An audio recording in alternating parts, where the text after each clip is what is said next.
Hi, welcome to Myers ASMR. It's so good to see you. How are you? Hey, did you know that as you focus on what you don't want, more and more of it comes because this is a vibrational universe? Yeah, as you focus on what you don't want, more and more of it comes because this is a vibrational universe. Have you ever heard that what you think about, you bring about? Well, then it's probably better to think more about what you actually want, right? So that you can bring that about. Well, look what I brought about today. This chili that I just whipped up really fast from Scratchity Scratch. I didn't fill the bowl because I'm not exactly that hungry. You know how you just want a taste of something, but I didn't have a smaller glass bowl because I wanted you to be able to see what I'm eating and what I made. And I haven't even tasted it yet, so I don't know if it's even good. But and I made it with ground turkey and chickpeas because I didn't have regular beans, but I had all these bags of chickpeas. So this is my first time cooking chickpeas. Let's see how I did. I think it's still hot.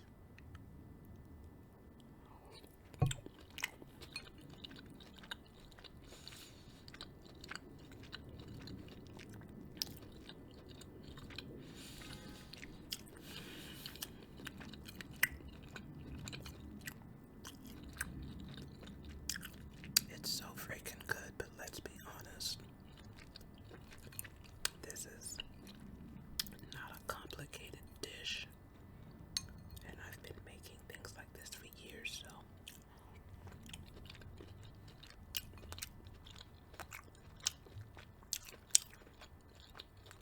this is such a good sauce.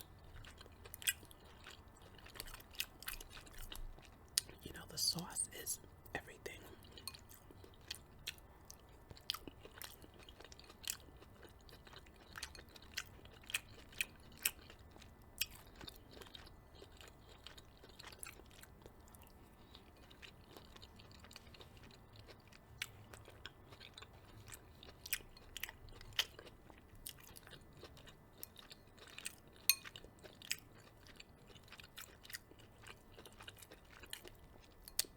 I was in Chili's. Not Chili's, Panera several days ago.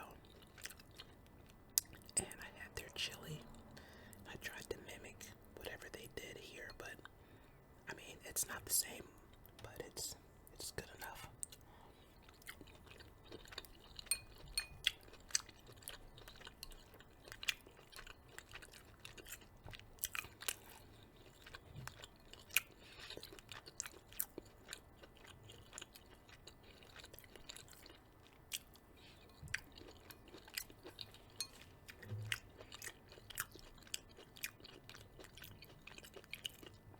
They didn't have such big chunks of meat like I have.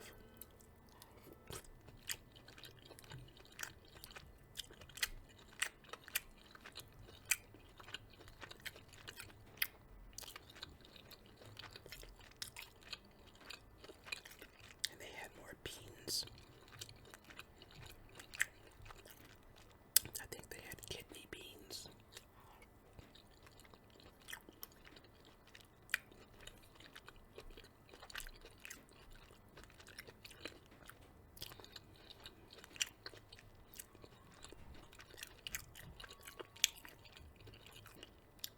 You know, this dish is really hard to mess up in my opinion because even if you don't know how to season it, you don't even need seasoning.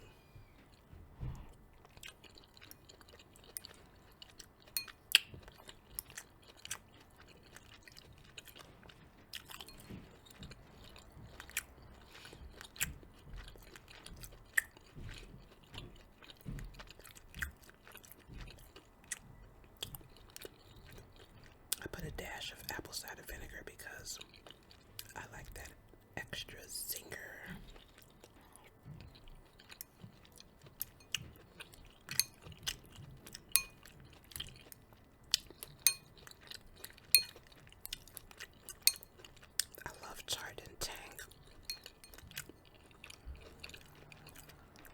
This is my first time having chili with chickpeas.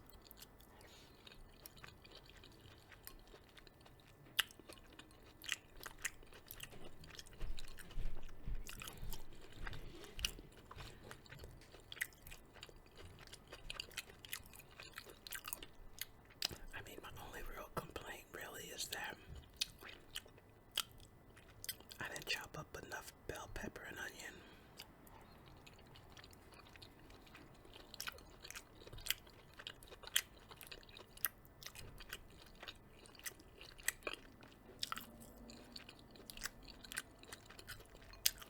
Otherwise, it's phenomenal.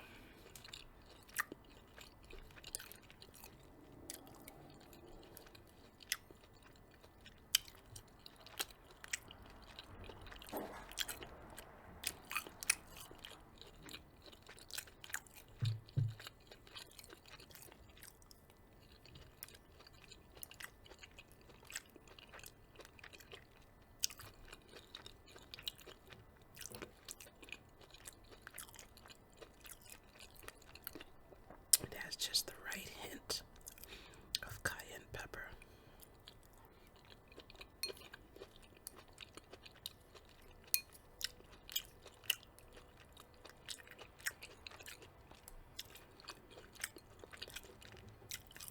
It's an ever so slight kick. It lets you know there's a little hot pepper there, but it's not uncomfortable at all.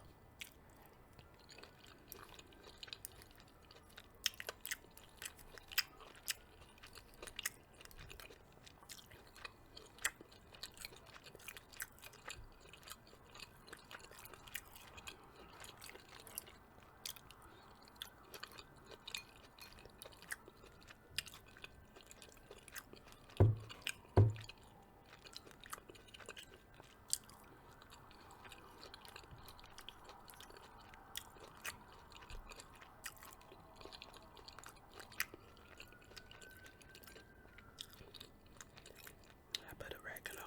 You know what? I could get another bowl, but I want to save it for my lunch.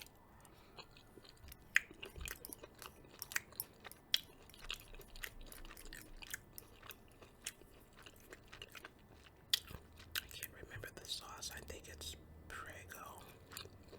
Really, really good.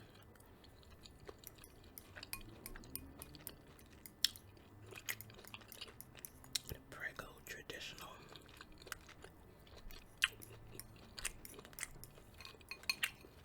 So awesome.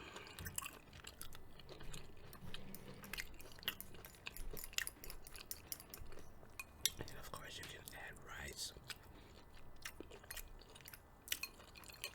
if you want to make it bigger and fuller.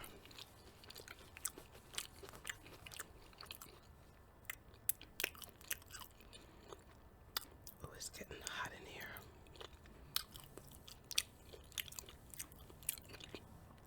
I get that way when I eat.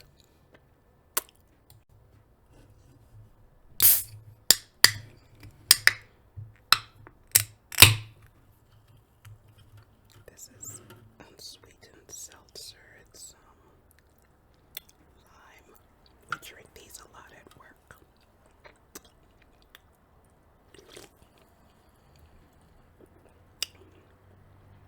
And they're absolutely delicious.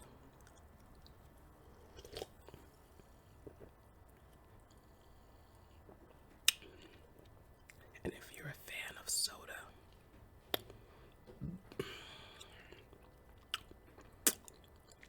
you'll probably love these because they taste just like soda but without any sweetener. No, they're not sponsoring me. Believe me, I would let you know gladly and proudly if anybody was.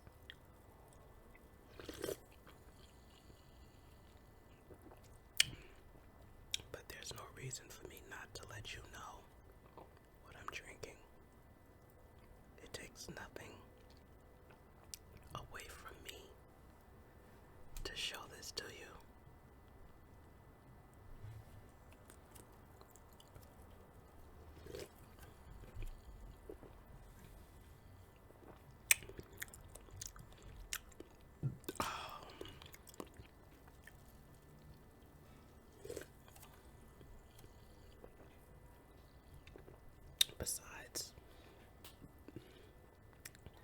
were selling something, I'd love for people to give me word of mouth recommendations and to talk me up too if they were pleased with my product or service. That's how it goes.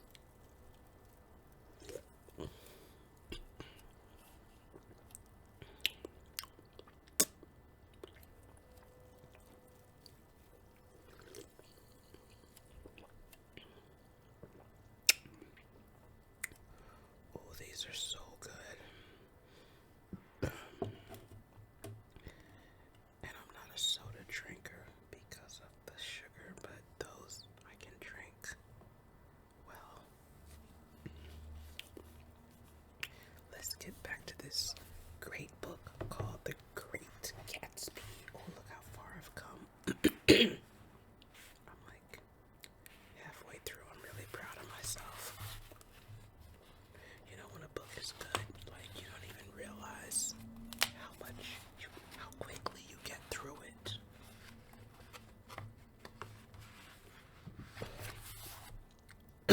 Oh, excuse me. The fizz. I don't drink a lot of sodas or seltzer. Okay, did we interrupt your exercises? Inquired Daisy politely.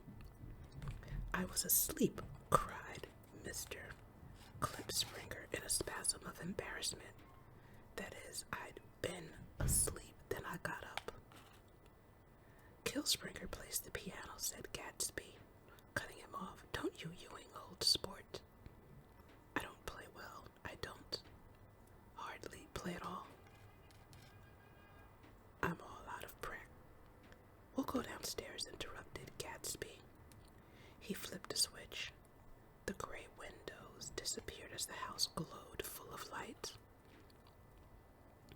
In the music room, Gatsby turned on a solitary lamp beside the piano. He lit Daisy's cigarette from a trembling match and sat down with her on a couch far across the room where there was no light save what the gleaming floor bounced in from the hall. When Clipspringer had played the love nest, he turned around on the bench and searched unhappily for Gatsby in the gloom. I'm all out of practice, you see. I told you I couldn't play. I'm all out of practice. Don't talk so much, old sport, commanded Gatsby. Play. Excuse me.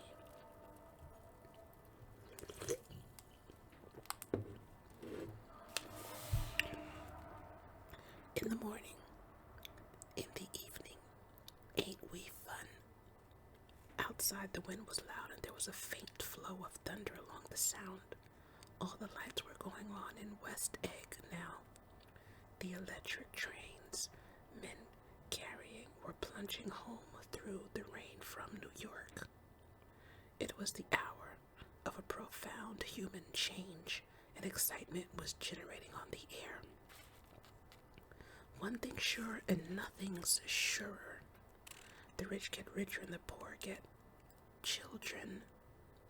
In the meantime, in between time, as I went over to say goodbye, I saw that the expression of bewilderment had come back into Gatsby's face as though a faint doubt had occurred to him as to the quality of his present happiness. Almost 5 years. Excuse me, there must have been moments even then. Even that afternoon when Daisy tumbled short of his dreams, not through her own fault, but because of the colossal vitality of his illusion. It had gone beyond her, beyond everything. He had thrown himself into it with a creative passion, adding to it all the time, decking it out with every bright feather that drifted his way. No amount of fire or freshness can challenge what a man will store up in his ghastly heart. As I watched him, he adjusted himself a little visibly. His hand took hold of hers, and as she said something low in his ear, he turned toward her. With a rush of emotion, I think that voice held him most, with its fluctuating, feverish warmth, because it couldn't be overdreamed. That voice was a deathless song. They had forgotten me, but Daisy glanced up and held out her hand. Gatsby didn't know me at all. I looked once more at them, and they looked back at me remotely, possessed by intense life. Then I went out of the room and down the marble steps into the rain, leaving them there together. Chapter 6. About this time, an ambitious young reporter from New York arrived one morning at Gatsby's door and asked him if he had anything to say. Anything to say about what? Inquired Gatsby politely. Why, any statement to give out. It transpired after a confused 5 minutes that the man had heard Gatsby's name around his office in a connection which he either wouldn't reveal or didn't fully understand. This was his day off, and with laudable initiative he had hurried out to see. It was a random shot, and yet the reporter's instinct was right. Gatsby's notoriety, spread about by the hundreds who had accepted his hospitality and so become authorities upon his past, had increased all summer until he fell just short of being news. Contemporary legends such as the underground pipeline to Canada attached themselves to him, and there was one persistent story that he didn't live in a house at all, but in a boat that looked like a house and was moved secretly up and down the Long Island shore. Just why these inventions were a source of satisfaction to James Gatz of North Dakota isn't easy to say. James Gatz. That was really, or at least legally, his name. He had changed it at the age of 17 and at the specific moment that witnessed the beginning of his career, when he saw Dan Cody's yacht drop anchor over the most insidious flat on Lake Superior. It was James Gatz who had been loafing along the beach that afternoon in a torn green jersey and a pair of canvas pants. But it was already Jay Gatsby who borrowed a rowboat, pulled out to the Tuolumne, and informed Cody that a wind might catch him and break him up in half an hour. I suppose he'd had the name ready for a long time. Even then, his parents were shiftless and unsuccessful farm people. His imagination had never really accepted them as his parents at all. The truth was that Jay Gatsby of West Egg, Long Island, sprang from his platonic conception of himself.